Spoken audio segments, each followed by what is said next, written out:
a fucking gander here.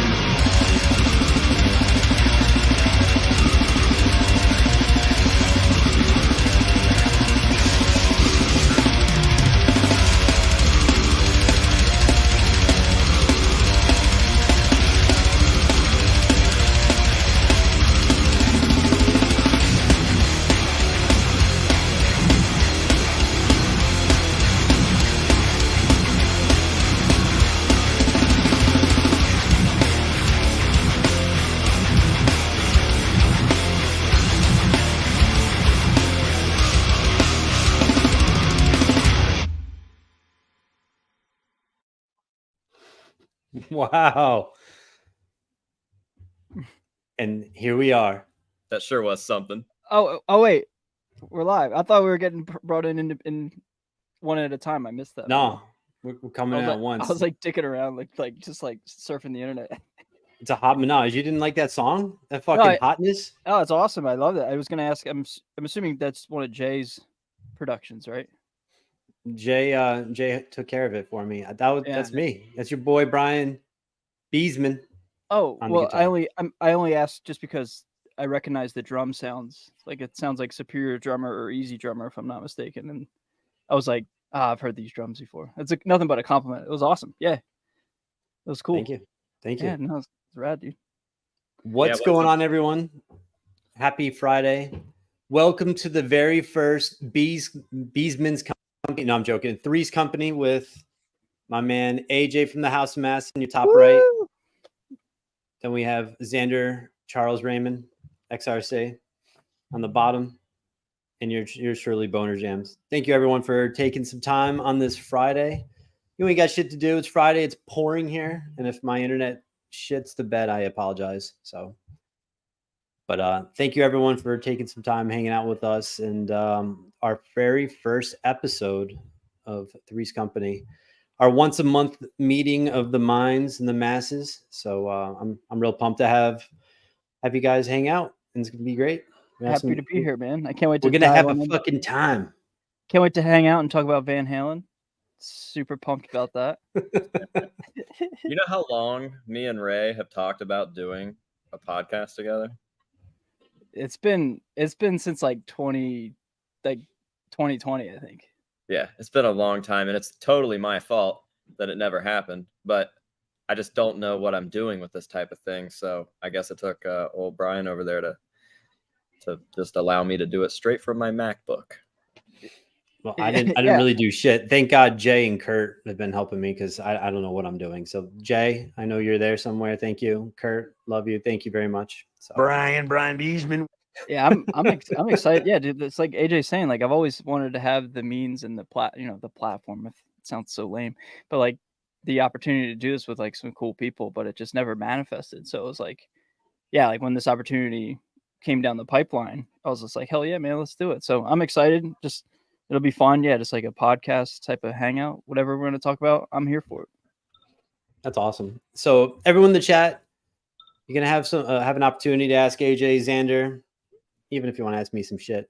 I'm here. But the reason why we talked about doing this is that I know Xander and AJ obviously post videos pretty frequently and all their stuff is edited, but to have a live stream where we can interact with people, I thought would be a pretty cool idea. Plus, you know, Under the Bus, we're a little rock heavy, Van Halen heavy, which is awesome. But also tonight we could talk a little bit about some metal shit, get a little deeper, darker.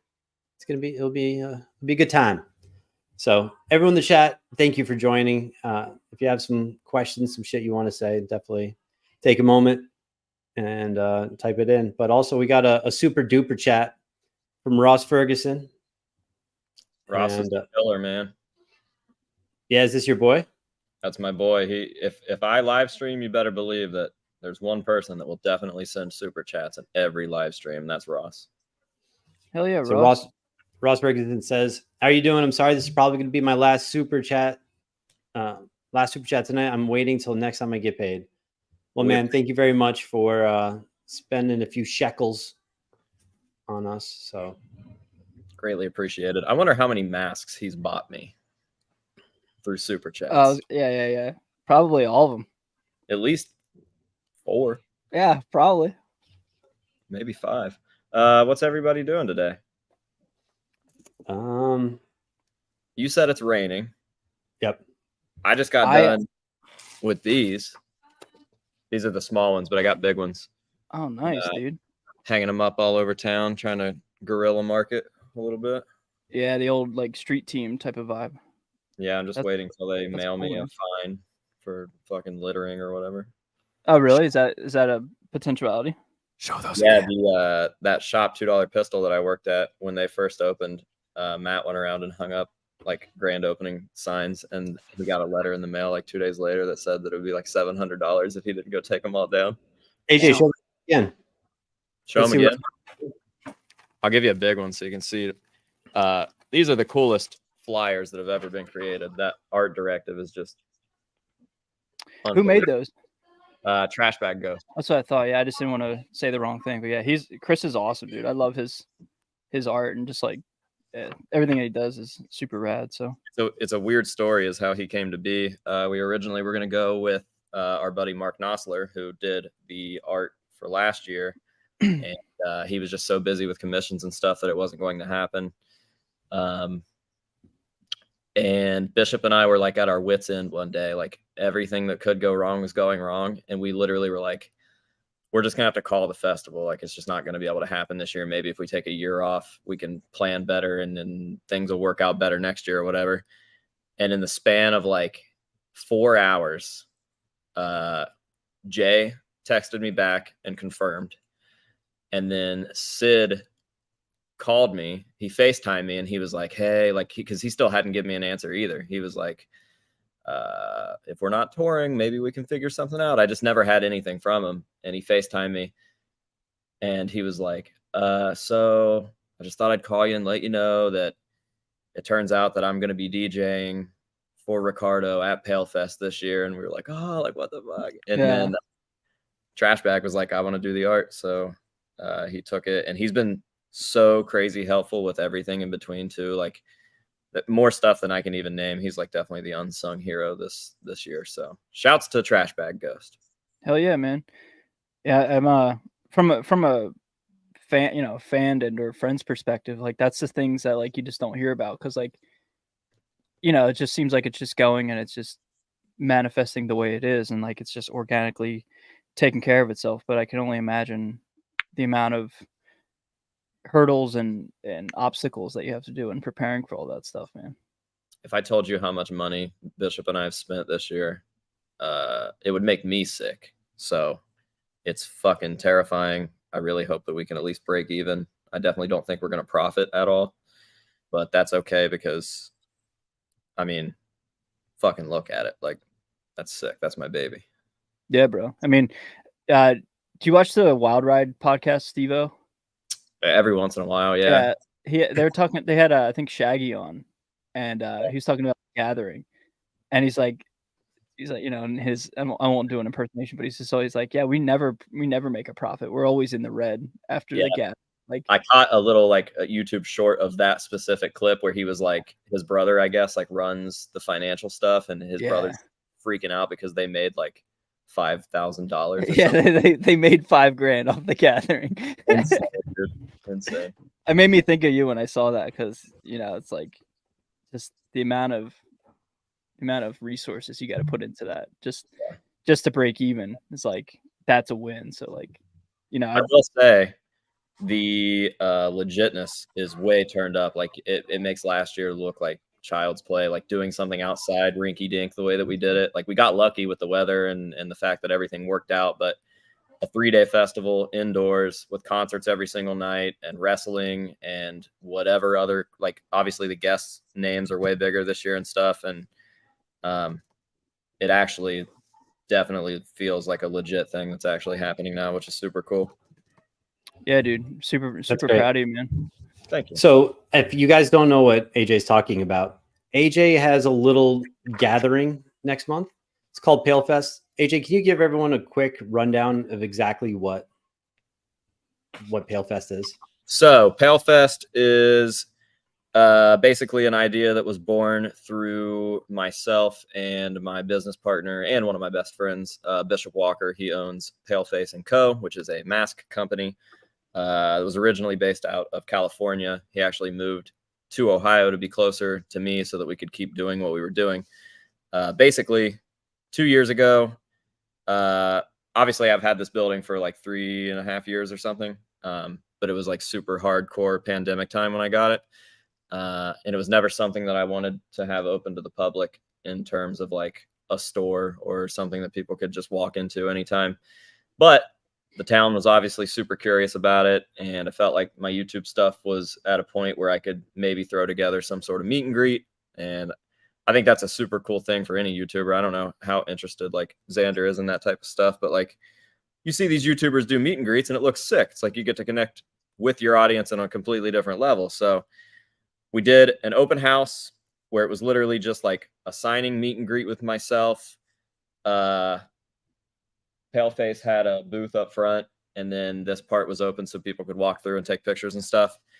And it was literally the best day ever. It was like the most wholesome, coolest experience I'd ever had in my life up to that point. And I made more money that night than I'd ever made at one time. And I only bring that up because when the festival was over, it was supposed to go from 6 to 10, and the last person left at like 2 a.m. And we were all sitting there like exhausted, and I had this big old like wad of cash in my hand, and I was like, man, this feels meaningless. Like, I just want to do that again. And Bishop was like, dude, I feel the exact same way. So we were like, let's do a festival. We can literally bring back the convention style that we grew up with, because in all actuality, none of those conventions are the same as they used to be. Like, it used to feel like family and friends, and now it's all just like business, business, business. And we didn't want to do that. We wanted to have everything that we wanted. So we hand selected all the vendors instead of opening applications. And we didn't want to just stick with masks and horror stuff. Like, Xander came down, had a fucking booth, and it was just an amalgamation, is that the word, of like all things House of Masks. I wanted to keep, we were throwing shoes out from Fallen, and we had a costume contest, and it was just all the things. So this year it's even bigger and even crazier. We have live concerts, a lot of like House of Masks related bands. Swollen Teeth is headlining. Sid Wilson and Ricardo Grimm are doing a set together because Sid is Ricardo's DJ. And then, yeah, like the two big guests, Jay Weinberg and Sid Wilson. Like, if you like House of Masks, you more than likely like those guys. So I could talk about it for a very long time, and it still wouldn't cover everything that it is, but it's fucking sick. Hell yeah, That's brother. awesome, man. Was that a good sale? Amazing. Great Okay. job. When is it? Oh yeah, October 13th through the 15th. So Friday the 13th, we kick it off. That's Jay Day. Jay is the main guy there. He'll be in costume all day. You can come get whatever you want signed, take a picture with him. All of his masks will be on display, so you can see up close and in person all of his stuff, some suits. It'll be like a mini Jay Weinberg Knotfest museum. The next day, Saturday the 14th, is Sid Day, and we say that because even though Sid will be there all weekend, he's definitely going to get the focus that day, not only because he is performing, and then the two artists that he has produced are also performing. That's Ricardo and Swollen Teeth. And Sid has some special stuff going on. And then Sunday is like, I guess it would be like locals day. Like, we're trying to cater to the locals. So we're going to have like a cool ass car show, and we're going to have like a wrestling event. And then fun stuff for all the vendors, because last year was such a flash thing, and it went by so quickly that I didn't even really get a chance to hang out with everybody. We're going to have like a big vendors only giant dinner after party thing Sunday evening and stuff. And it'll be a great time. AJ, where is Palefest? Can you let everyone know? Downtown Chillicothe is the easiest answer. And what state is that in? Ohio. Oh, okay. It's on state. Main Street. Yeah, it is on Main Street. Yeah, well, bro. Okay, so here's the tricky part. It is here. Like, this will be open to the public. People can walk through the museum, but the entire festival is at a separate venue now called the Elks Lodge, which is like a block away, and it's huge. And there's a restaurant and a bar in it. And yeah, so the cool thing is that there's lots of stuff going on that weekend. So there's also like the Chillicothe Halloween Festival, which is another block away, and it forms this triangle. And we have all these cool ass businesses that you can see coming and going, and you can go get food, and you can do all the cool Chillicothe things. And Chillicothe is just a pleasant little place. So Good, man. That's gonna be the shit. yeah, When did you think that you would ever have a festival? was never even on my radar. It was just such a natural idea after that open house, because like I said, like that money was cool, but it just wasn't, there was never an experience that I'd had like that prior. Like even the 100K plaque didn't do that, or I mean, whatever. I've done a lot of cool shit, but that every time we do those things, it's rad. It's like the coolest thing. That's great. Yeah. That's the shit. Real quick, I want to get to, there was a couple super dupers that came in. Robert Ayala. Happy Friday, guys. That's another homie. The $5 super duper. And then your boy Ross Ferguson just racking up the debt. Thank you, AJ. I feel humble. Does your mask that I gave you include the Kane mask from WWE? Like, did you buy the Kane mask with his super chat? Oh, I mean, maybe. I think so. I mean, it probably. That's a lot of times and dates and math to look back on. I don't know. Let's say yeah if it makes your day. I'll say yes. Checks out on my end. Ray says it's good. Yeah, bro. Okay, so not that I don't love talking about myself, but I'm actually super stoked for somebody that's in here because I think they've had some big news happen. Not only is this like cool tour happening, but dude, you got a signature guitar? Oh yeah, yeah. Okay, so tell me, this that is the musician's equivalent of like my signature mask coming out through distortions, right? Like that's what you're feeling. Yeah, for sure, dude. It's like That's it's the ultimate like yeah, it's like it's the ultimate like I don't even want to like put a silly cliche title on it, but like, oh, what's up, dude? How are you, bro? Good. That's Corey. He's sorry. He's in my phone labeled as Corey Handsome because he's so good looking. Like that's 1,000% truth. I love the pants, man. Yeah, dude, I love that, dude. Sorry. No, it's okay. You caught me off guard. My man crush was in frame for a second. Yeah, dude. So focus here. Yeah, signature guitar. Go ahead. Go ahead. Sorry, bro. God, if I could pull myself together. Yeah.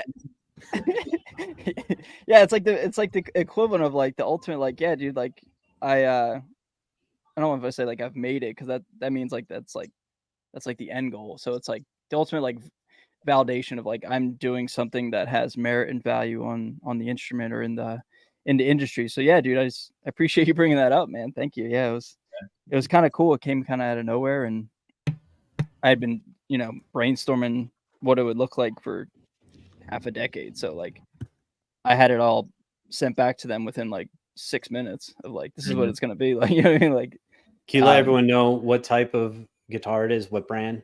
Yeah. So it's through a company called Cerberus Guitars. It's a 30-inch scale baritone, which is like the longest scale length you could have for an electric guitar, generally speaking. And this is going to be standard tuning, right? Yeah. Yeah. Standard tuning. You play some like Led Zeppelin, the Beatles. Now, like it's for like ignorantly low tuned stuff, which is what I really sincerely enjoy to play and create.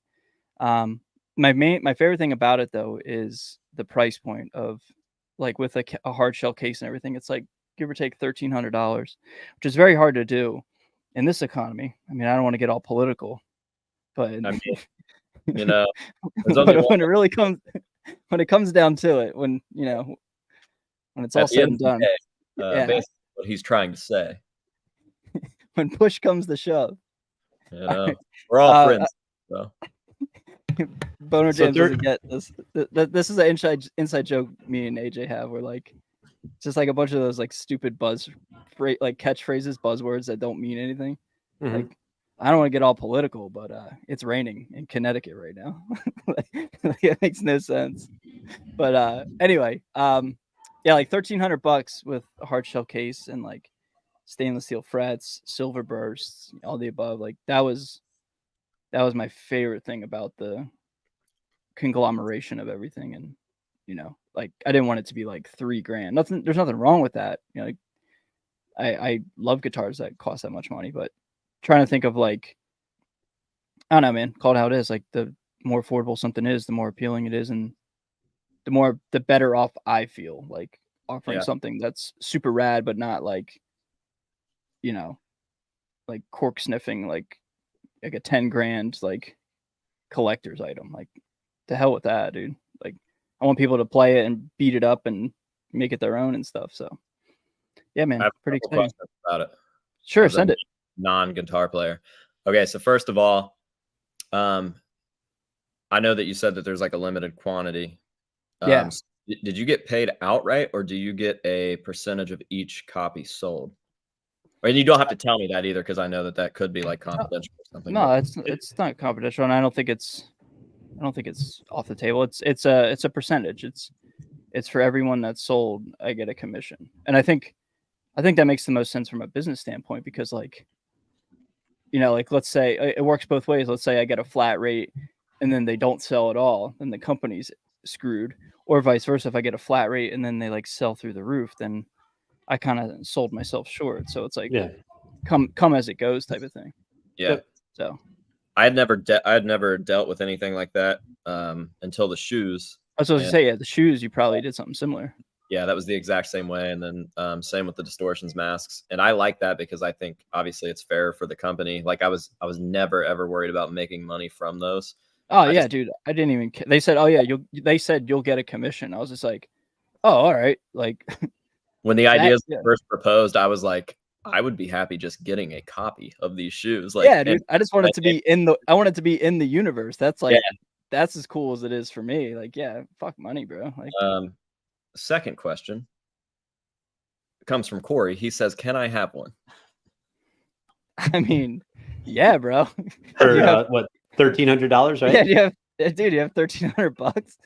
You can get as many as you want. Question, and it actually involves Corey too. Is this the guitar that you're going to use to make this beautiful music that I have heard bits and pieces of that involves Corey? Yes. So the demo that I apologize, it had to be shelved for a minute because I'm leaving next week. But yeah, like I wrote that on one of those, or like I recorded it on something.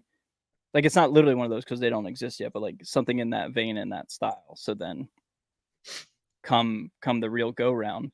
Yeah. It'll be just exactly like that style and that vein of that music. So listen, yeah, fucking excited because that shit is heavy. I know, bro. And sweet little Corey's like, yeah, man, I can scream. And then like, then like that comes out. I'm like, I mean, yeah, you sure can, bro. You sound like an absolute demon in the best way possible. Yeah, that shit's good. Speaking of demons, didn't you just drop a song today with a demon, aka Mr. Barber? Oh yeah, so like that was that's like an old, it came out last year on Halloween. Yeah. And I've just been sitting on it because I went through like a whole rebranding and everything, and I've been like putting everything on like a pause for a while just to like get the general public on board with everything. So like I've been just chilling and sitting on that for a while. So like I hired somebody to do a lyric video, and like that's like revamping up all of this new stuff that I have coming out, coinciding with the new guitar, new music, a new project with Corey and myself that nobody even knows about yet. Thanks AJ for I guess there goes that. No, just kidding. I'm just totally putting you hype. Yeah. So yeah, it's like it's time to ramp up that like creative individual stuff again. And Brian, I would like to talk to you after this. It doesn't have to be tonight, but like in terms of like setting up a website and stuff, like we talked about at Gojira and Mastodon. Yeah, like I need a little bit of help with that. So, but yeah, I dropped a song with Tom Barber from Darko and Chelsea Grin today. Well, I just dropped the lyric video for it. And dude, like he's my favorite singer. Like I think maybe of all time in the metal genre. Just like it doesn't sound real. Like it sounds like fake. like in the best way possible. Like it just sounds. I think he sounds better than anybody else out there. So to have him on a song, I reached out to him last year and he agreed to it and was super pumped on it. So yeah, like that's like my favorite accomplishment creatively so far. So yeah, I dropped a lyric video for a song called Subtle Comeback, which is a nice little play on words of Slight Return, like Voodoo Child Slight Return, Subtle Comeback. It's kind of a cute little thing. So It's yeah, I'm cute. super proud of it. Yeah, thanks, man. So not only did you drop that video today, but you have something else coming out pretty soon, right? Maybe a brand new album.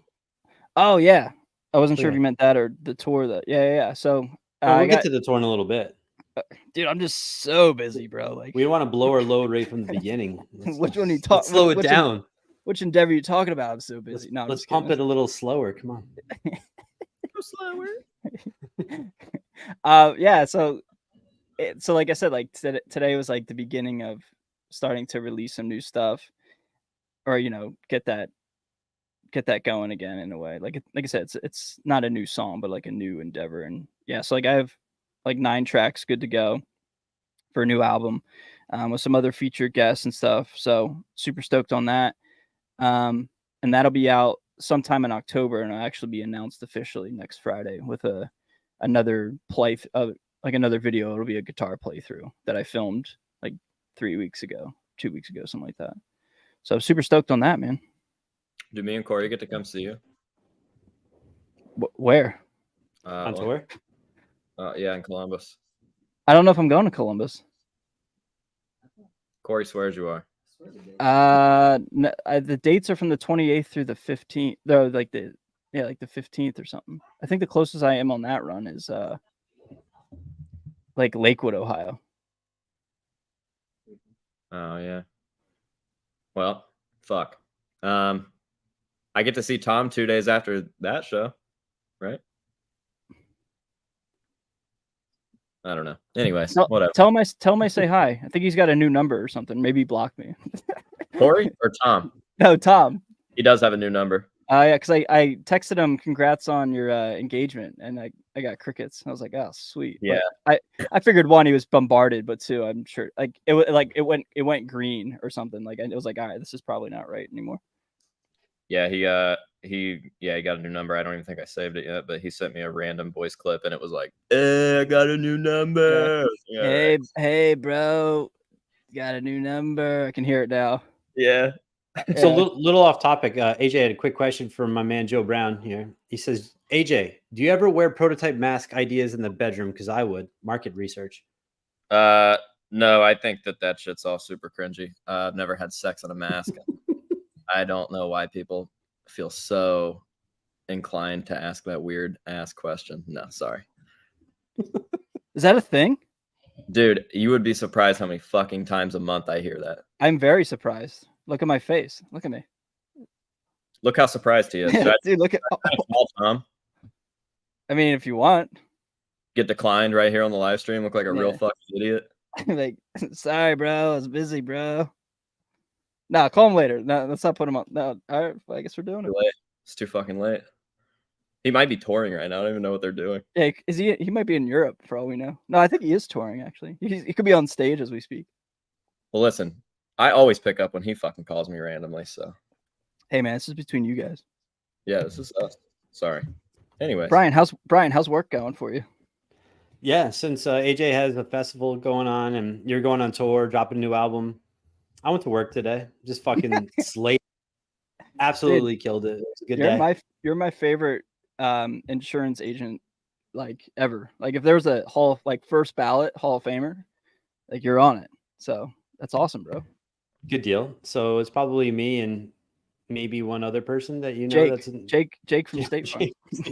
Who else is there? Yeah. And Flo. That's you, Flo, and Jake. Yo, AJ, how was that conversation, bro? We're texting right now. I seriously, I know him. Okay, I really Yes, I know him. We're just so good friends. We just like, you know. Yeah, Tim Barber is my favorite. Tim Benson's my favorite. Yeah. So Xander, are you streaming this shit on your channel right now? No, bro. I was asking for help, and then by the time fucking push comes to shove, I was in the September 6th live stream. And then by the time I was like, next thing you know, everybody was calling me. Like, it felt like there was a Amber Alert out for me. Like, it was like 8:57, and like people were like, thought like, I felt flustered. So I gotta do that soon. Like next time.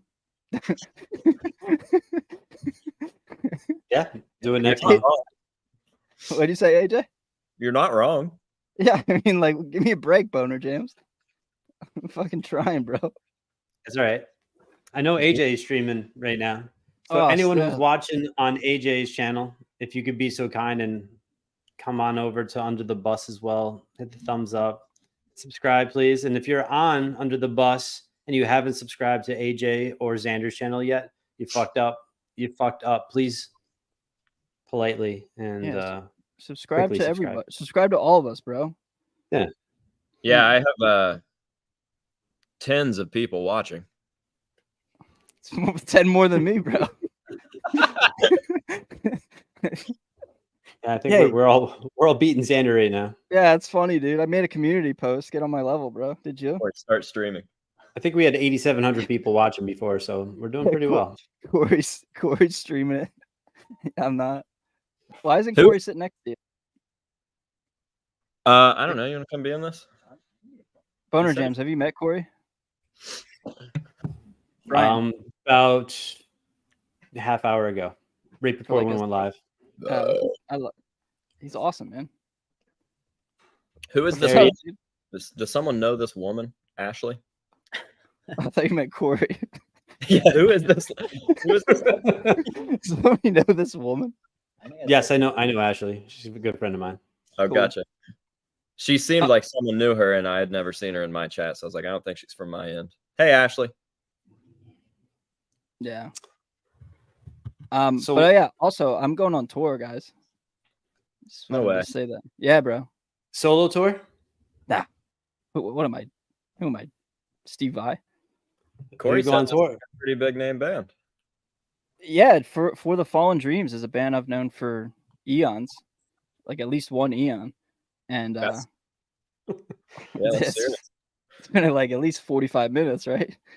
No, in all seriousness, like For the Fallen Dreams is like I knew them like back when I used to like when I was like an angsty teenager, like looking up like top 10 heaviest breakdowns of all time, and it would be like in 360p quality, and it would be like Chelsea Grin, Bring Me the Horizon, Ghost Inside, and like For the Fallen Dreams was always in there. So like they started out as like that kind of scene, but they've since kind of shifted into like I don't even know what you call it, like just a different style.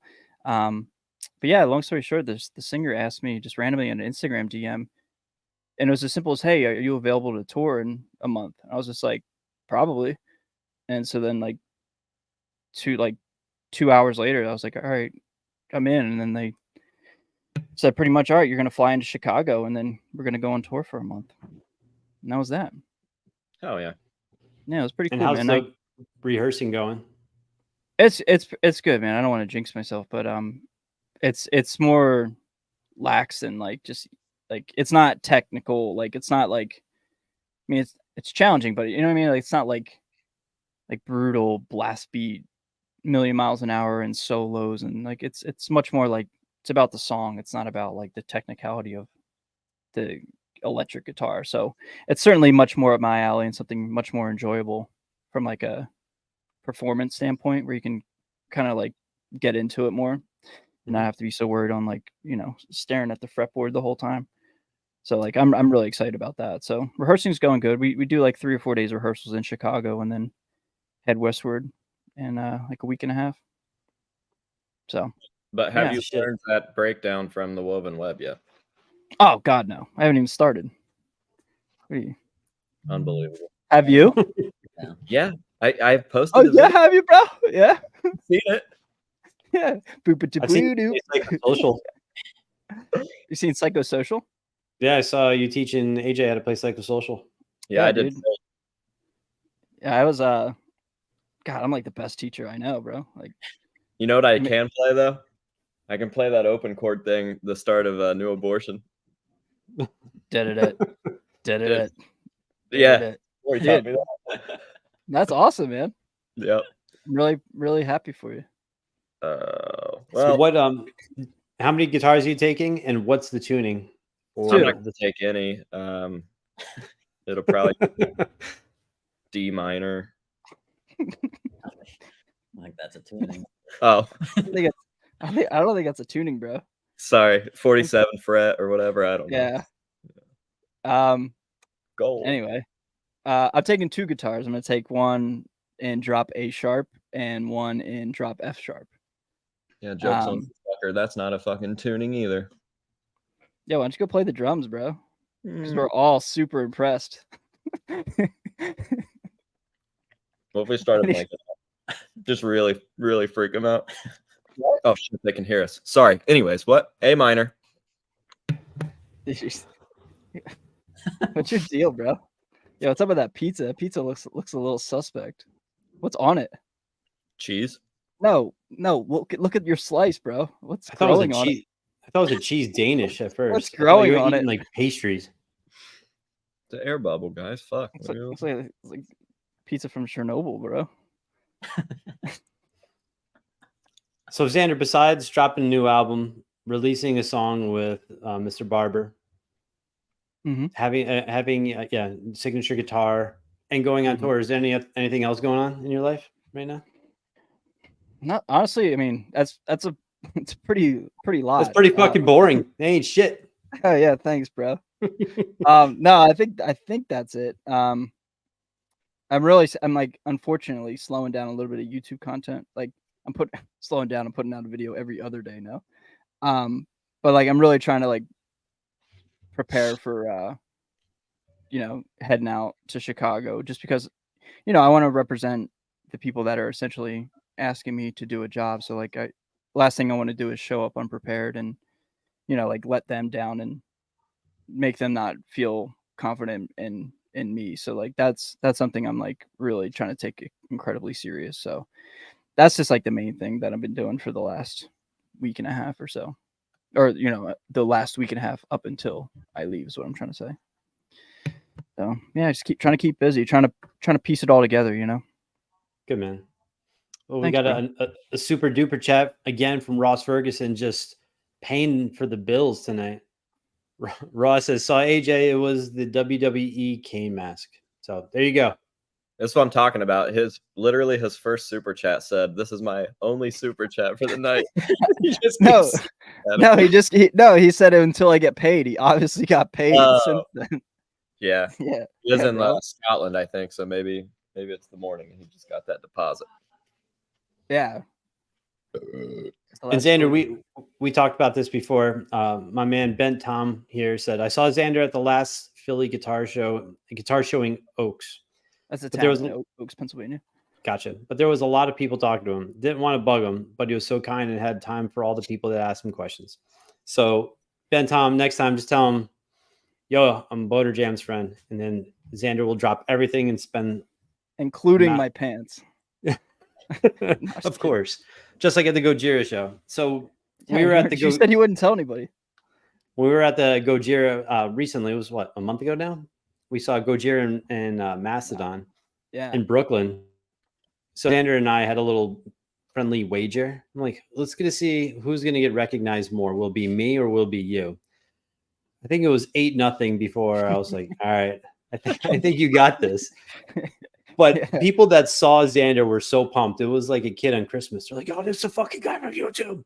Yeah. And it was cool. And then everyone, you were so nice to everybody. And you could tell like people like didn't know what to say to you. Fucking gander here.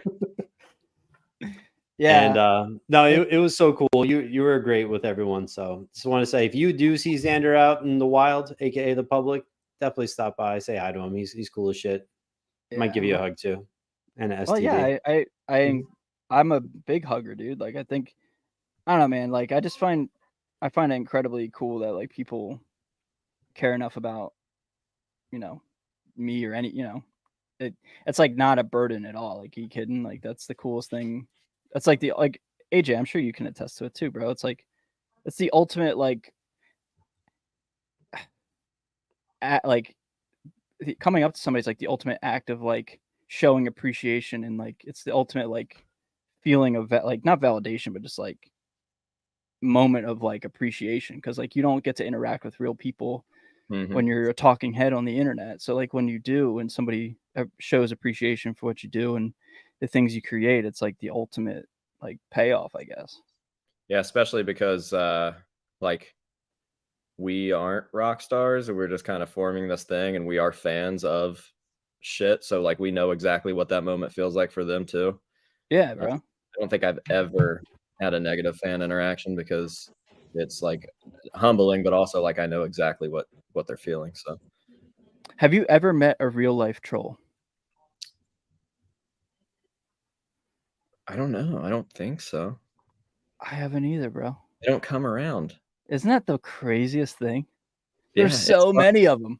There's Yeah. so many of them, and I have not seen one of them in real life yet. Oh, come to my office. I get trolled every day. Why do my rates go up? What the fuck? They're real. They're real. Come hang out. That's funny. I bro. invite them to the events. It's not like I'm hiding. Like, they just Yeah. have to show up. I One of say, my like, favorite. go Go ahead. ahead. That's Xander. I was just gonna make a stupid joke, like, you know, you could find me at the Liberty Bell, or, you know, find me at, you know, Independence Hall in Philadelphia. Like, people know I'm always in Center City. Like, but yeah, they never show up. It's interesting. One of my favorite AJ troll stories or videos actually is someone wrote a message to AJ talking about the intro and how I forgot how it went, but basically how they didn't like it. And you're like, oh, cool. And you played it twice for him. Yeah. Fucking, that was fantastic. That was a weird thing. Like, they were like, oh my God, you've had the same intro for X amount of time, and it's just so repetitive, and I have to fucking skip it, blah, blah, blah, blah, blah. And I was just like, that is what you are complaining about. Yeah. My same 15-second fucking intro. Yeah, it's fascinating, bro. We all know that every TV show doesn't have intro music and a theme and stuff like that. No, never. Like, It's never. yeah, it's fucking weird. And you know that it's the same amount of time every time, so just skip it and shut the fuck up. Or just like, or about. just sit, like, don't click on the video. Yeah. Or you know, like, just don't, like, you don't have to click. Like, my favorite, and I know you've made videos about this, but it's like my favorite is like when you know, I don't say anything negative. I try not to, but like even when I say something lukewarm, somebody will say, well, who cares about your opinion anyway? It's like, bro, you do. You click on video. Every band reaction video that I've ever done that is negative, because I watch it and I don't end up liking the band, I get comments like that. They're like, who the fuck cares about some guy, blah, blah, blah. I'm like, you clicked on the fucking video. You do, bro. Not only did you click on it, but then you cared so much that you fucking commented about it. You cared about AJ's opinion so much that you had to tell everybody how much you don't care about it. My response is always the same. I count how many views the video has at that point, and it's like, those are really well videos, so like some of them have hundreds of thousands, and I'll be like, well, 400,030 people plus yourself all Plus care about one. my yeah. That Yeah, is bro. That's my Your most favorite. recent review, I had the old singer Anders. Oh, yeah. It was Chaos or whatever. Yeah, that song was fucking terrible. Awesome. I mean, terrible. Oh yeah, it was bad. But the best It part was- about it is in the chat, or not in the chat, in the comments. The band commented on it. Did you see that? Yeah, they What commented they on say. they shared the video on their Instagram too. Yeah, and they were super nice. Like, sorry you didn't like that. Hopefully you'll enjoy the next song. Took the high road. I thought that was actually pretty classy, and I thought it was pretty cool. So just because of that, I'll definitely check it out. Because they could have been like, go fuck yourself, and they didn't. They could have been like Devil Daddy and tried to fucking sue me. Yeah. And then lost. Jeremy Spencer tried to sue AJ from psychosexual. Yeah, Whatever. psychosexual. What's there to sue on? What could you sue? So that he couldn't, his lawyer actually was the one that was contacting me at this point because he had already tried to DM me and get me to take the video down. And it was funny because he was offering like the silliest shit. He was like, I'll get in full character and we can do an interview for your channel. Like, bitch, Dude, no. What a trade-off. Yeah. Subscriber. Yeah. Wait, wasn't he in some other horrible band prior to? Yeah, Five chill. Finger Death That's 5 Figure Death Punch. You serve some goddamn respect. They are one of my least favorite bands of all time. They are horrible. That is They're a not literal good. meme band. Like, I can't believe there are people out there that like them. Especially that one song that Xander I played for you. When Oh, Zoltan yeah, dude. is Open Up the Sky. Yeah, dude, there's like a guitar solo, and the guy's name's Zoltan, the guitar player, and the singer goes, "Zoltan, open the sky." Like, what a call out. I love it, dude. Dude. It's my favorite part. Me and Corey used to work at a tattoo shop together, and our boss had a 6-disc CD changer that he would play every day. And fucking 2 of the CDs were 5 Finger Death Punch. And my favorite, we would hear the same songs twice a day, every day for like 9 years. A long time. Yeah. But there was a 5 Finger Death Punch song. I don't know what the song is, but specifically, fucking Ivan Moody starts talking in the song. And he's like, I'll slap you so fucking hard it'll feel like you kissed a freight train. We were like, every day we would quote that to each other because it's like, motherfucker got in the booth and said that for real. I know. I've heard. Yeah, We're all just chalk lines on concrete. yeah. What's that song? What is I know it? it's fucking garbage. That's what it is. They're so bad. I'm sorry. If you're a 5 Finger Death Punch fan, or if anyone from 5 Finger Death Punch is watching it, 1, thank you. But 2, step up your vocal game, man. Come on, your lyrics are not good, and just admit it. Just Dude, but that, I mean, if they aren't or if they are clearly pandering to like police officers that beat their wives and do that type of shit. So there is an audience for it, and if they're not pandering, if they actually believe in what they're doing, then they are just as bad. So fuck them, and fuck Jeremy Spencer. Anyways, yeah, he offered me all this stupid shit, and I was like, I don't think so. I was really nice to him. And then he acted like he was fine with it. He acted like we were cool. And then all of a sudden I start getting emails, a 3-way chain between myself, YouTube, and this like really prominent music lawyer. Like I looked this guy up, and he had some clients, and he was just trying to get YouTube to remove my shit because he knew that there was probably nothing that he could legally do about it. And YouTube was like fully on my side, like with the fair use stuff. They were so good that I didn't have to send a single email during that time. So I really like, YouTube sucks a lot of the time, but I really commend them for having my back on that one. yeah. So AJ, I'm sorry. When 11. He ended up changing his whole band name and releasing 9 albums In one day. in one day. Yeah. Really? Yeah. And he's a fucking idiot, because if he had just claimed the revenue from my video, he would have gotten more money from that than from all of his videos combined. It's my biggest video, and it's fully copyright free. I've made every dime off of that fucking video because he shut his shit down and got rid of all that stuff. Real quick, AJ, there's 11 old G. He's a big supporter of you. Says, by the way, I love Slipknot and I love your channel. So He actually said he loves Slopknot, and I think I do. Bro, his name's 11 old. 11 old G. I think we all know it meant to be Slipknot. No. But in the bedroom, it's Slopknot. So Oh my god, bro. and all Dave all night says Ivan Moody's a goddamn lunatic. You are correct. Sorry. OMG, thanks. Oh no, I'm fucking crying. I want to get my knuckles changed. Make that an O. Dude, I'm gonna not lie. I've been pretty sad lately, but that's the hardest I've laughed in like a long fucking time. I hate you. That's great. Thank you, 11 old G. And I know AJ definitely appreciates it. Yep, thank you so much. Dude, that's amazing. But it wasn't funny until you said you're gonna put an O on your knuckle. That's so funny, bro. Oh my god. Dude, I don't know why that's so funny.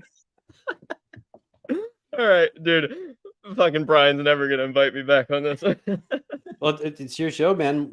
You have to be back. You're good. Look, the kid messed my hair up. I was laughing so hard. Dude, that's so funny. Gave me. I think it was a genuine typo too. Like, I don't even think it was supposed to be funny. Oh I man. hope somebody uploads just this segment of me fucking crying from laughing so hard. Dude, I'm looking at the keyboard. The I and the O are right next door, so it's a common misconception. They're right next door. Brother. Like you could have just been button mashing. Fucking sweating. All right, shit. Sorry. Pull me back in. Woo! Oh man. All right. Did you receive getting back to your boy Jeremy Spencer? Now I'm curious.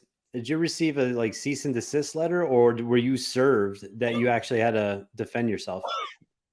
No, he tried, and I just ignored it because YouTube already cleared me, so I didn't figure like it's their platform.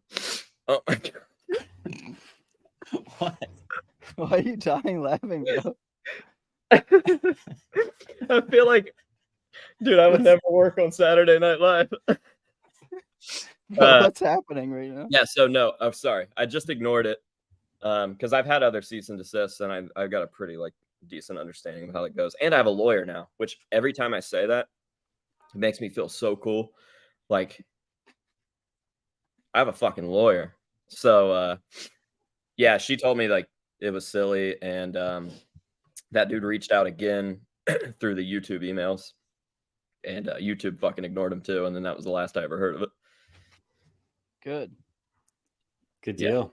Yeah, the Under the Bus got hit with some like copyright infringement just this week that I think is ridiculous because of fair use. What I happened? don't like that whole fair use. Like I don't like when people try to abuse that. Like it's fair use, bro. Like just they made a video. I mean, I want to tell you, Brian, you want to say it or? No, you can do it. And I know you got riled up when we were talking. Yeah, about it I just have an issue with that because like long story, I'll make it really short, but like the other guys on the Under the Bus Network made a video talking about like what could potentially what could potentially be a fake guitar. Maybe not. And another YouTuber made a video claiming it was real. These guys are like debunking it. They're experts on this stuff. And the guy gave him a copyright strike. And then they like said that like they got copyright strike and taken down. And I watched the video and it's like literally fair use 101. There was nothing but fair use, like providing education and information and commentary. And like when you put yourself out there on the internet, like you gotta run that risk of like some people are probably not gonna like you, and like you can't just like run and tell on a content creator to YouTube that like, oh, it's copyright infringement or something. Like Yeah. It's like abusing that I don't know if privilege is the word, that rigmarole, we'll say, to like, you know, get something taken down. Like that's fair, it's fair use 101. So like I don't play those games, you know. That's like gonna ultimately ruin the platform if people do that. Or like, well, I guess I'm sorry to chime in here, but I guess there was a way around it. The guy whose video it was, he set the video to private and then reported us for using his private video. Wow. So I guess there's like a loophole that you can use if you're an asshole. yeah, that's so corny, bro. Like you're a grown adult. You're an asshole.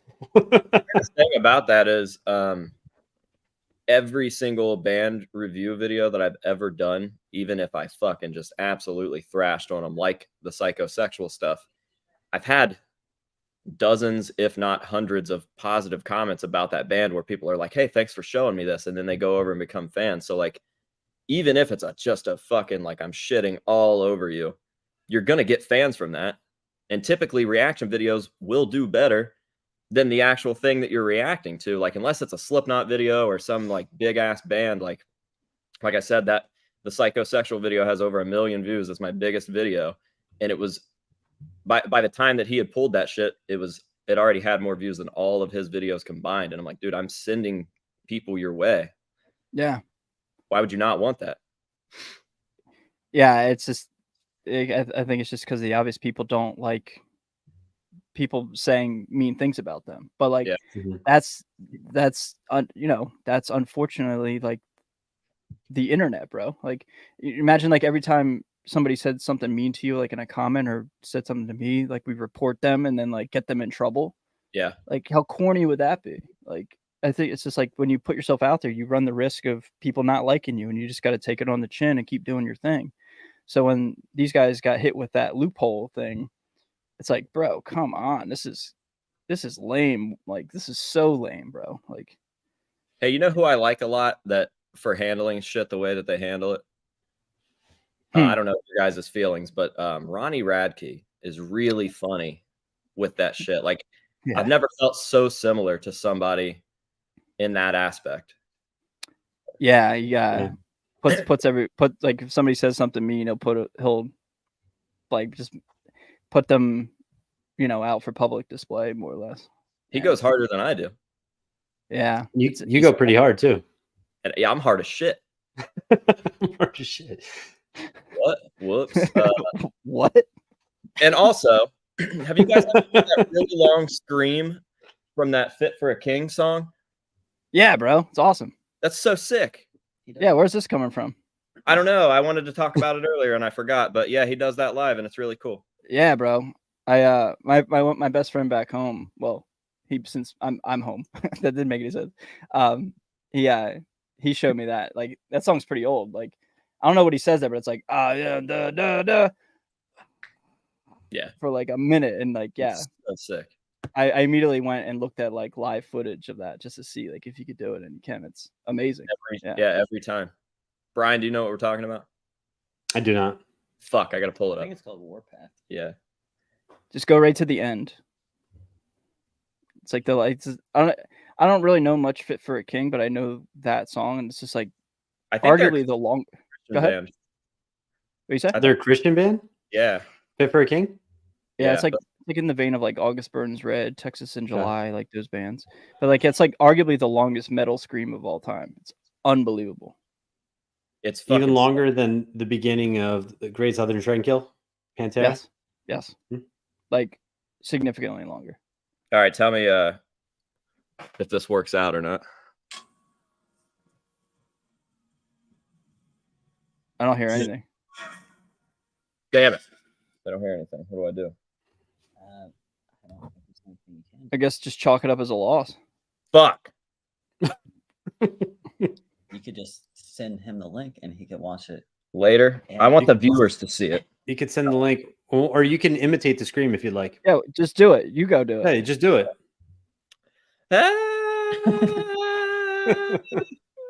It is sick though. Don't let me forget. I want to show that to you because I want to show it to everybody. Okay. Yeah, it's awesome. Anyways, mean people, Ronnie Radke, strikes,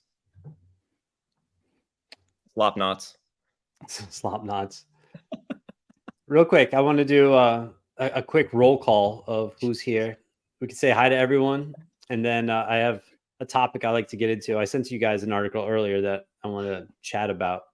People have to be put under to get tattooed, which is super puss in my opinion, but we'll get that in a moment.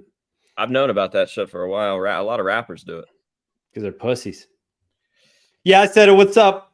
Okay. Anyway, I want to start off with Patty Dill. Patty Dill is in attendance. Patty is a big fan of Under the Bus. She's great. Big support of the channel. So what's going on? Stephen Franklin, KXM Rock, the House of Mask is here. Fuck that guy. BonerJams in attendance. All day, all night. Ashley Moe. Her beautiful husband, Joe Brown. 6 strings, 10 fingers, 3 ball holes. Let's see. We got R2, R3, Locking Nut. All day, all night. I'm going to just quickly go through. My man Wayno's here. Optimus Thrice, he had a comment earlier. I didn't have the time to stop it, but Optimus Thrice, huge support of the channel. He likes to tell everyone about his friend Angelo. Angelo's gay just recently, so he just wanted everyone to know. Congrats, Angelo, on the gayness. Hell yeah. Oh yeah, brother. Ryan OU812, who's has his own channel. Go check him out. Ben Tom, we were talked about him earlier, and everyone else in the chat who I didn't get to. Thank you for stopping in, hanging out on this Friday night. So I just wanted to say hi to everyone. So that being said, Xander, Yes. sent you an article earlier, you and AJ, about Dak Prescott, quarterback from the Dallas Cowboys, who had a leg piece done 11 hours. So instead of going multiple times to get the work done, he was put under just to get it all done. I think that's super puss because I think one of the best parts about getting a tattoo, I like the pain. It's cathartic. It's great. It's something you remember and you'll always have that piece with you. So, and it's like a badge of honor. Like AJ, I don't know if anyone's ever asked you before, hey, did that tattoo on your neck hurt? That probably never happened, right? Never. Never. Look at Corey as well. Like you got two of the most tattooed men I've ever seen. Oh, Corey's all his stuff is henna though, so it's not real. It washes off, right? Who the fuck is Hannah? Dude. So anyway, Dak Prescott, you're a bitch. I said it. Get a tattoo like a real person. Just feel the pain. Don't have to be put out. And I saw a few other people like Post Malone. What? And I like Post Malone. I'm not a big fan of his music, but as a guy, I think he's pretty cool. So I was a little disappointed seeing that. So Xander, what's your thoughts on people who have to be put out to get tattooed? Dude, truthfully, I get it from like, dude, I hate tattoos. So like, I hate them beyond belief. I can't stand them, and that's so ironic because I have like 2 tattoos. Like I have a couple. So like, I like. Obviously, I have several large pieces of my body completely covered and/or blacked out. But like, dude, I hate it. I hate it so much. I'm getting tattooed next weekend on my thigh, and I'm like already stressing about it. Like, so I get it from like being put out, I guess. Like, get it over with. But like you're saying, bro, it's like it's like you have to do it. Like it's like cheating in a way or something. Like it's a part of it. I don't know. It's like something about, in my opinion, getting tattooed of like for me personally, and for like AJ, for everybody here pretty much. But like we have things that like not the average Joe can get or like sit through or deal with that. And I wear that proudly. Like like especially like my black work and stuff. That's like really relatively unique, and like not many people could sit through that. So like I wear that proudly. If somebody went to sleep and then woke up with this shit that I like sat through like 24 hours probably of black work, I'd be like, that's cute. Like, good for you. Does it, did it match your purse? Like, like I would not be cool with that. I don't think, like, just cause it's like, it's a part of it, man. Yeah. Corey, AJ, what do you guys thought? I think we have pretty similar thoughts on this because we talked about it quite often. I hate getting tattooed. Yeah. I think it Good. sucks. We've also like I was gonna say real quick. I'm sorry, I was like Brian, you might be one of the first people that like likes to get tattooed that I've met in person. It's interesting, and I've never met anybody like that. Like I'm with Corey and AJ. Like I hate it so much. But how much work does he have compared to ours, though? Not saying that it's like a bad thing or anything, but I think like at a certain point when we've crossed certain lines, like my throat was like fucking 6 hours, and my stomach and my ribs and my back are all done, and my palm, and like that shit sucks. So I feel like I earned my stripes a long time ago. And me and Corey recently, like the shop that I worked at, got a big box of like numbing cream, and we've been experimenting with it. Sometimes it works and sometimes it doesn't, but I feel like I can get away with it because I sat through all this other shit without that stuff. So I don't care. Okay. Yeah. Brian, do you have just your sleeve? I have this, and my back is done as well. Cool. Can you show off your sleeve, because it's really cool, if you don't mind? Sure. So I have one of my favorite guitarists right there, James Root. Is that Chad Kroger? Hell yeah, dude. And then I love it. Oh boy, I fuck up myself. All right. So I have Joey. And then Paul. Corey. And yeah, it's really nice, man. Yeah. then People like, is that the Winter Soldier? It's like, yes, it is. Who's the Winter Man. Soldier? From the Avengers. Oh, fuck, I don't know, dude. Never heard of her. Yeah.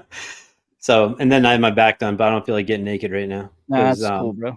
I also have my beehole done, which is dope. So Paul Booth beat the fuck out of me when he did my back. He I was just so kicked he just kicked the shit out of you first and then tattooed you. Dude, it was funny because Corey went with me to that appointment out there, and I literally, like, when I set it up, I told him I had space up on my shoulder blade, and I was like, oh, he'll just do like a little face up on my shoulder blade, and then I felt him drawing on me, and he's like on my spine, and then he's like down towards my ass, and then he's coming up my ribs right here, and then he's drawing on my ribs too, and the space, I was like, fuck, I'm in trouble, but then the Sharpie started to hurt, and I was like, oh my god. And then he went for it. Yeah, it's a cool piece, man. how long did you have to wait for Paul Booth? It's pretty quick. It was quick. I had a mutual friend that was able to, like, whatever do. I've heard about that. I have my tattoo artist who does my legs. He has a bunch of Paul Booth stuff, and something like he's always said the same thing. Oh yeah, like, you know, I get like a 2-week notice, and like I'll go up to New York and get it done or whatever. So yeah, maybe it's just like if you have the no, it's not as like extensive of a wait.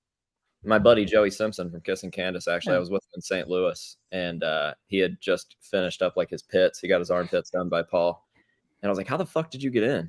And he was like, oh, "I'm like friends with his apprentice, and she's also like his everything because he works at a private studio." So he literally made a text for me like in the car right there, and he was like, "You're on. Like, she's gonna shoot you an email," and then that was it. I was in like a month probably. Yeah, it's pretty quick. Yeah. Yeah. Very cool experience for sure, though. He's an interesting bird, right? Yeah, it was. I mean, he's been my favorite tattooer since I was a little kid, so I was already intimidated going in there and just in a like disbelief that I was about to have something, and then it was fucking brutal. It's really dark in there, and he plays some of the trippiest fucking music the whole I like his time. music, though. And it fucking hurt. That shit hurt. It sounds a lot like Black Vulture Gallery, where I get all my black work done. Like Hoodie he's like the famous, like I'm ironically wearing their shirt today, but like it's like really, it's not a welcoming shop. It's like very scary. Like there's like baseball bats with like 9-inch nails through them hanging from the ceiling from chains. I'm like you know, laying on my back getting tattooed. I'm like, oh, this is pleasant. You know, like it's like a real gnarly dungeon. So like it sounds something similar than that. I definitely can't say more than what I'm about to say, but I'm just going to throw it out there because we're getting close. I'm currently working with Paul and someone else very special that everybody here knows and loves on a secret project. And that's all I can say. I'll say. Yeah, Corey will tell you everything, but I know. Wow, that's pretty cool. Yeah. AJ, can you let everyone know in the chat if they have no clue who Paul Booth is? Can you let them know briefly about him? He is like the surrealist dark art godfather when it comes to tattooing. Like a lot of people know who Bob Tyrell or something. Like Paul Booth predates him with that style of like evil, almost realistic stuff that doesn't actually exist. And he's very tied into the metal community because a lot of these people that are legends like fucking Phil Anselmo and Kerry King and Corey Taylor and Clown and people from Mudvayne, like all these people have been tattooed by him. The Undertaker, I know that's a wrestler, but I feel like he fits in there. He's that guy. Like his shit is the most evil tattoos you've ever seen ever. Wow. Yeah. Who's this other person? I can't tell you yet. I can tell you. Yeah, go ahead. I'm going to text it to you, and then we'll see your reaction live. All right. And then we'll see your reaction when I fucking spoil it. We have a live reaction video, everyone. Yeah, live reaction, live stream.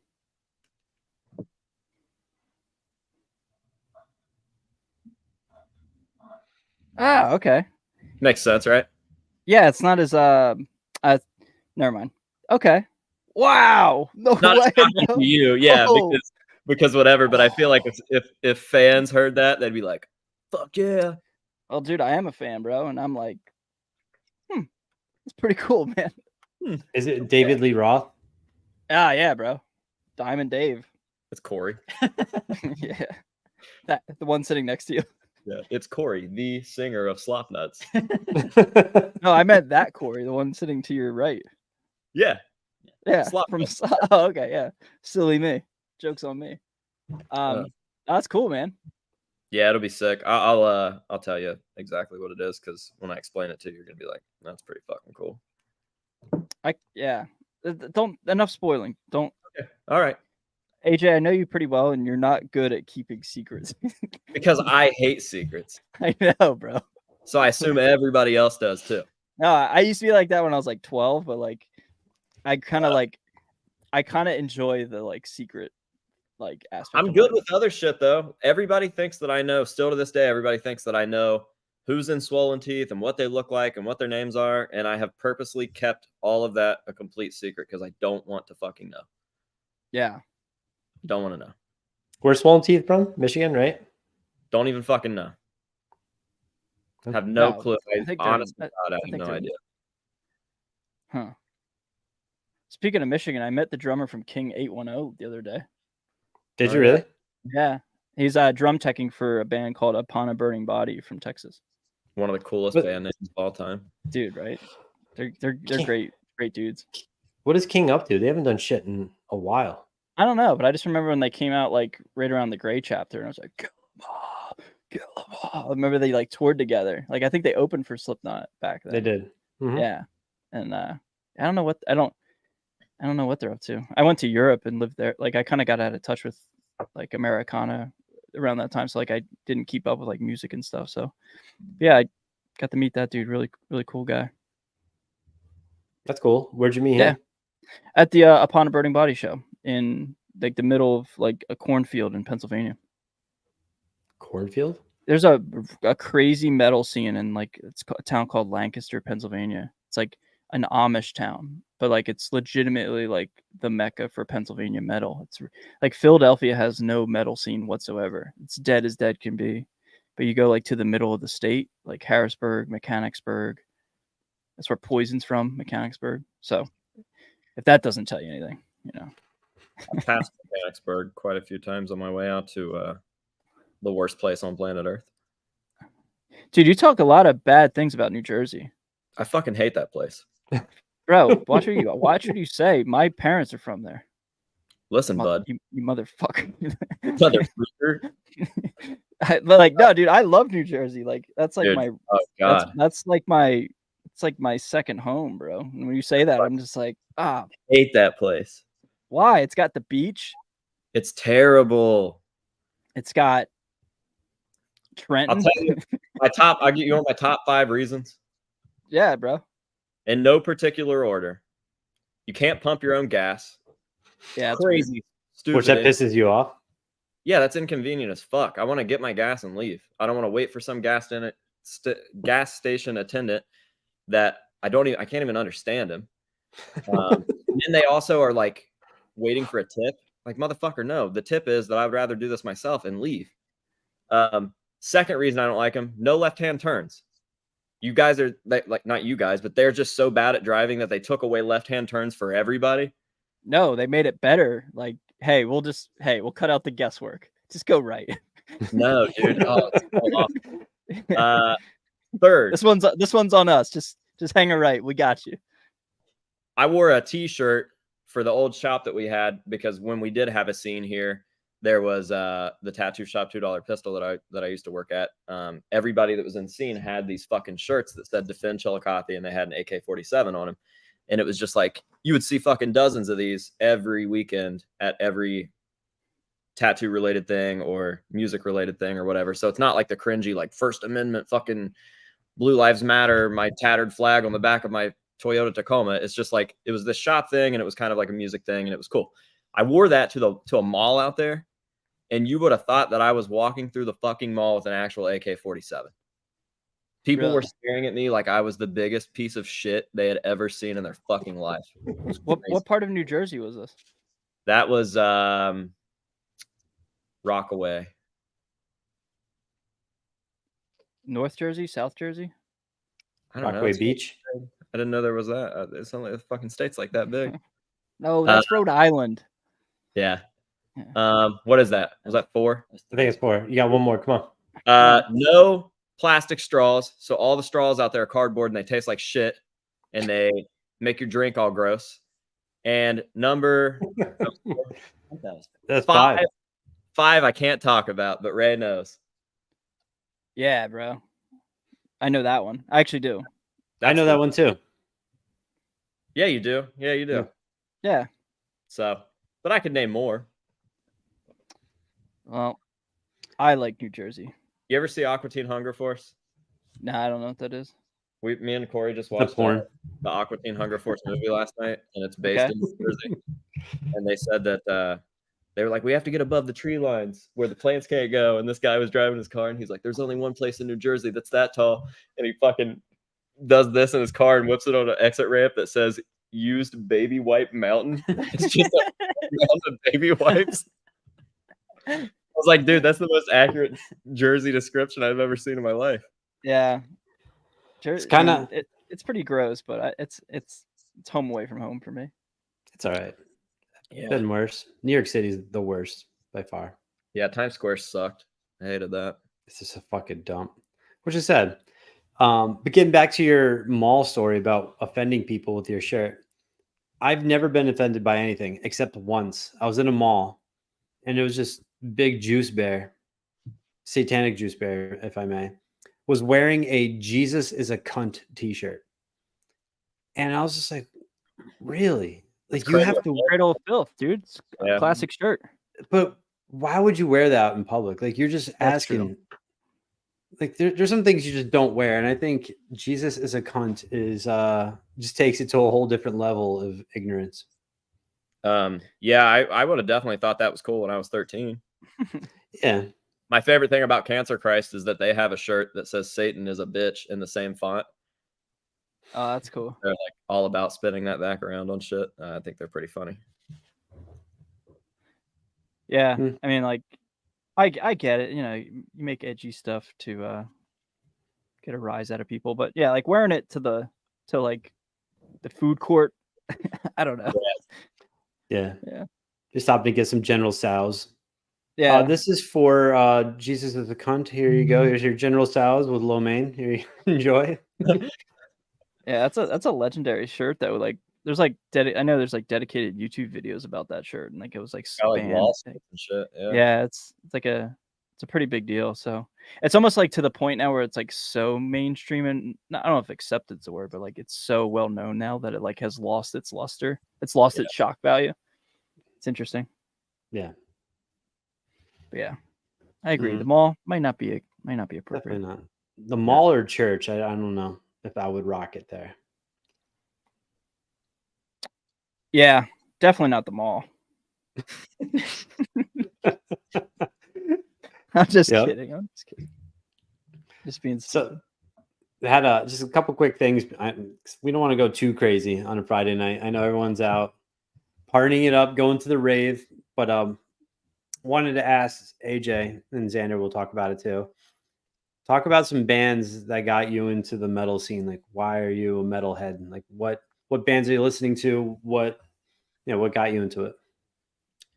I was born into it. My parents were definitely avid metal listeners before I was ever around. And my dad actually did a lot of shit with like a lot of Columbus local bands, like security and roadie related shit. So I don't know. I do remember literally like where I was when I was probably like 5 or 6. I was in the car and we were on a road called Narrows Road and we were listening to like, it was probably like Metallica or Megadeth or something. And I knew that other kids my age didn't listen to shit like that. So I remember asking my mom, like she was in the passenger seat. I was like, what do other kids like listen to that at my age or whatever? Like what? I just didn't know what else was out there. And she like turned it on to like some country shit. And I was like, cool. I'm glad you guys are my parents then. So what bands? It was Megadeth and Metallica then? Is that the answer? Yeah, I'd say Metallica was definitely one of the first. Megadeth was definitely a big part. I remember my mom like finding her own shit that maybe almost brought me into like new metal stuff because she was really big into.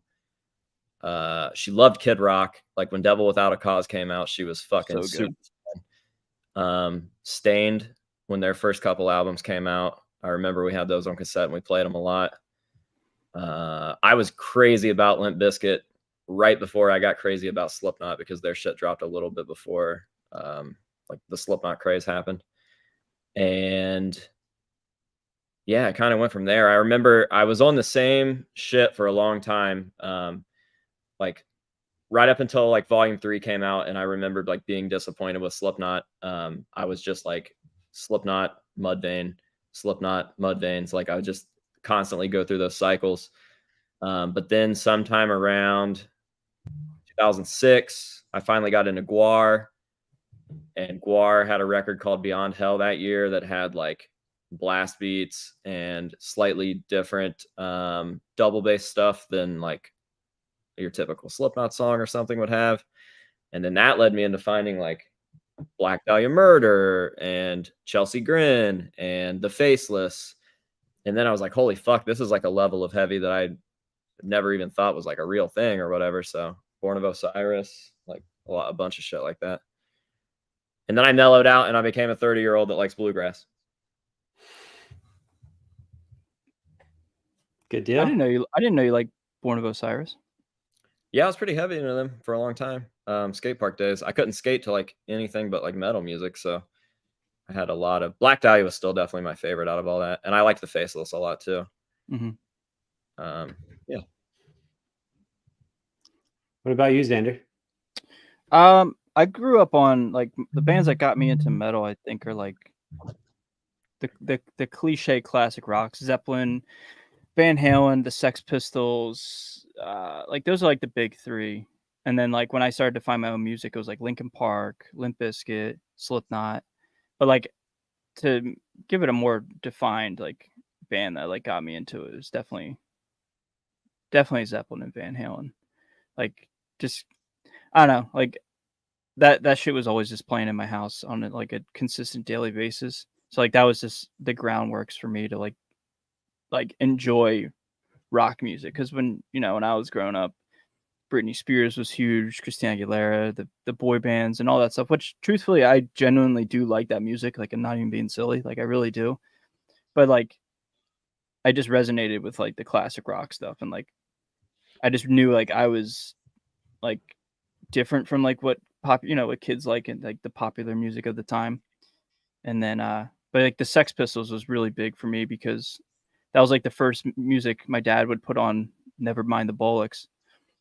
And like I knew like I shouldn't be listening to this. Like I knew this was bad music, and like I was like obsessed with it, and I became like that's when I like started to really enjoy like I don't know if we call it edgy music, but like music that was not the norm and the squeaky clean thing that everybody else was listening to. So like those three, Zeppelin, Van Halen, and the Sex Pistols, certainly paved the road for like my musical tastes. And then obviously you discover your own stuff, and then the new metal craze was pretty much everybody else has the same story in that era. Linkin Park, Mudvayne, Deftones, Slipknot, all the above, Korn, all those. Yep. Good, man. Well, what about you? What about you? Yeah. What about you? My mom was big into the Beatles, so I always enjoyed the Beatles and their heavier stuff that they came out with later. Because I didn't like early Beatles. I think early Beatles sucks. That's just me. It's kind of boring. Oh yeah, yeah. It's kind of like very non-offensive. Yeah. Yeah, it's kind of squeaky clean. But then when I started listening to my own stuff, like in the early '90s, like Pearl Jam 10, listening to that album was the shit. Obviously Nirvana, but then and Jay says in their prime, whose ass would you rather have your face buried in, Britney or Christina? Definitely Britney, but we'll get to that later, Jay. Thank you. That's on the Patreon. That's on the Patreon stream. But then like Rage Against the Machine, I never heard anything like the End of Freedom with that scream, shit. And then I started listening to stuff like the grunge stuff, Soundgarden, Alice in Chains. But then in '94, when Korn came out, I never heard anything like that. That Korn absolutely changed the game. And then I was just like, well, there's 7 strings on the guitar, not 6, and that brought me into heavier stuff like the Deftones. And then when Limp Bizkit came out, which was the shit, and their first album was amazing, $3 bill, right? $3 bill, y'all. Then after that, they kind of fell off a little bit, which you and I have talked about. No way, they did not fall off. They got better. Are you kidding? Significant Other is the fucking best.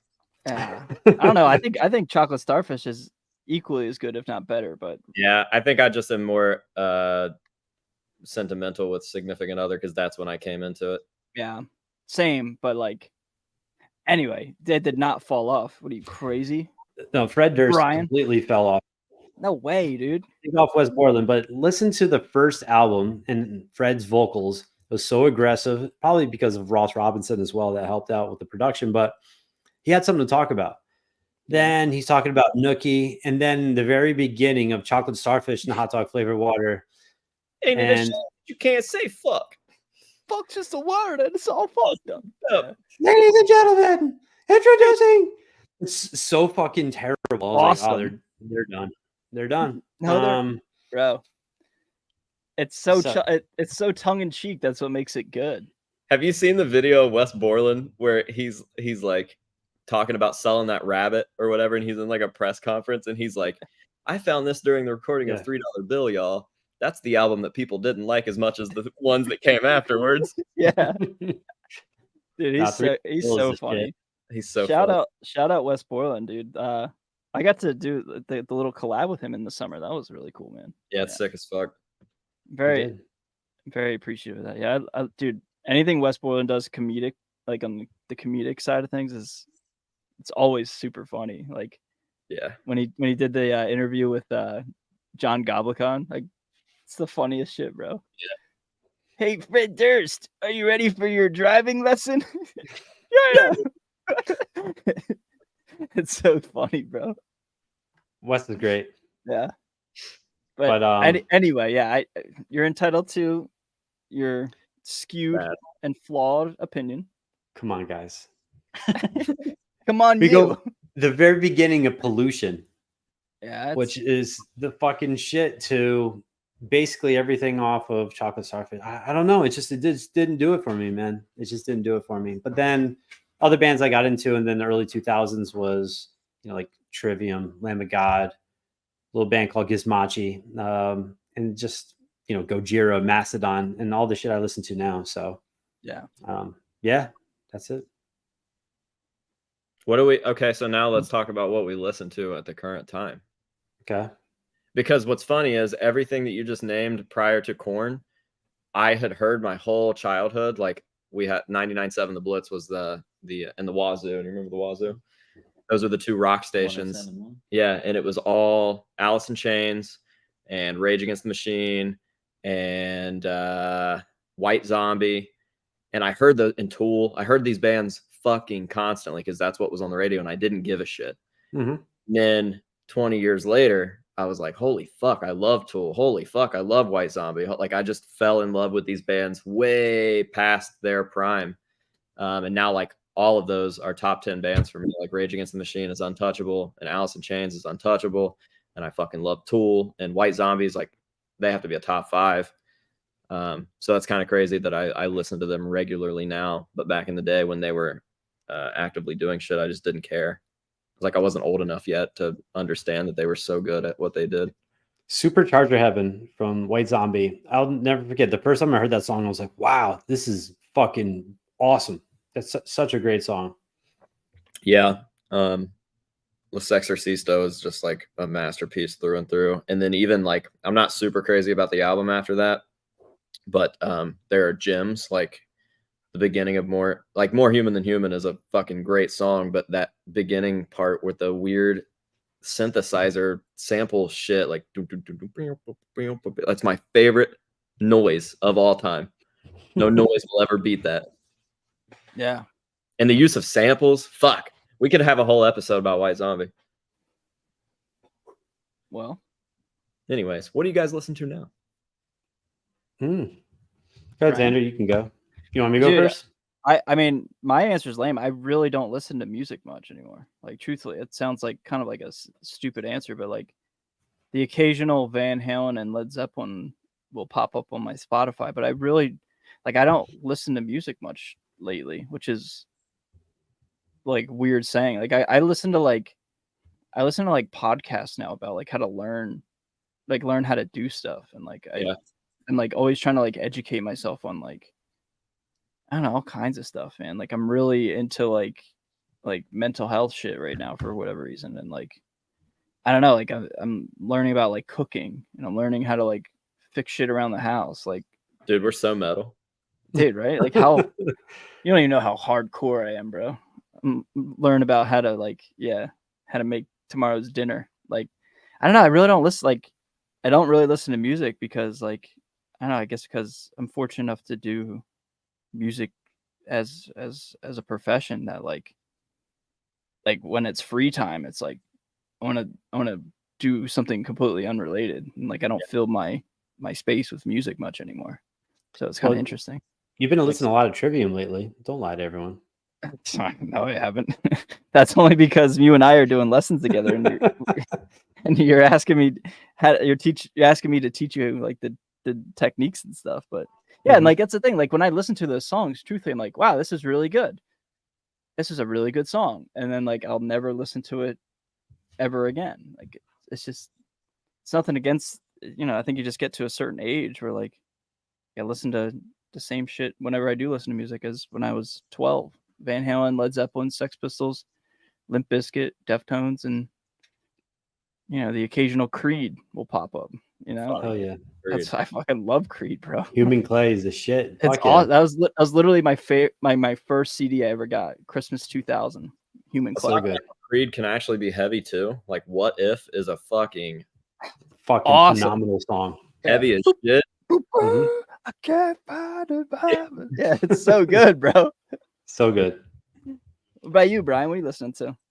I just pulled up my iTunes, and so a few bands I've been listening to lately. Obviously, the Deftones. Fucking love the Deftones. Old school Mudvayne. Right? Old school Mudvayne. Hell yeah. The LD50. 12-Foot Ninja. Love 12-Foot Ninja. Code Orange. I don't know if you guys listen to them, but listen to them a little bit. Taproot, one of my all-time favorite bands, and obviously Lamb of God, Trivium, Slipknot, Mastodon, Gojira. But one album I cannot stop listening to is for the last, let's say, 6 months. I listen to it all the time. Xander is going to be like, "Oh, this fucking album." Scar the Martyr, that album that came out 10 years ago. And I just found 5 songs on YouTube that I never heard before. Just changed my life. So fucking good. Joey's drumming is amazing. And the guitar tone throughout that album's sick. I can't stop listening to it. It's that's my shit right now. So if anything in the last year that I've been listening to more than anything is Scar the Martyr. I love it.